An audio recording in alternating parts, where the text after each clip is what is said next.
Sa isang malawak na bayan dyan sa may silangan, nagsimula ang buhay ko 30 taon na ang nakakaraan. Sa isang barong-barong na aming tahanan, nais pang bawiin ng apo ko, di ko malilimutan. Sa dulo ng kanyang bakuran sa may likuran, masisilayan mo ang mapait kong nakaraan. Mga alaala na hindi ko malilimutan at naging inspirasyon ko sa ngayong kalagayan. Silang mga naging instrumento ng poong may kapal. Ako'y inaruga, pinag-aral ni Father Al. Mga nakaputing madre, tunay silang banal. 4 na taon sa sekundarya'y nairaos ko ng marangal.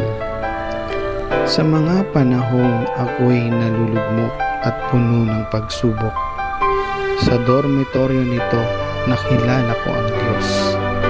Taimtim na pagdarasal sa Kanya ay lubos. Simpleng pangarap ko noon sa pag-aaral makatapos.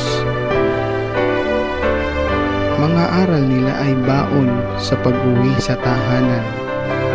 Naging sandat ako sa ngayong kapalaran. 11 batch ang aking kinabibilangan. Mga anak ni Father Al, walang pag-aalinlan.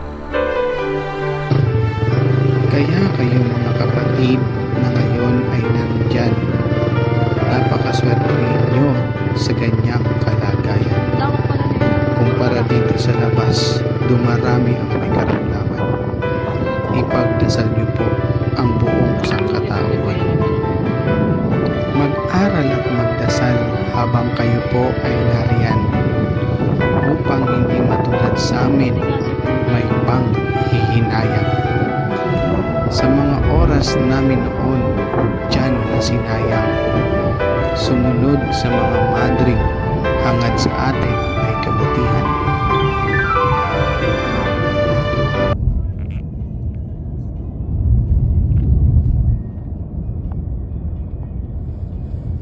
Frozen na frozen yung ano.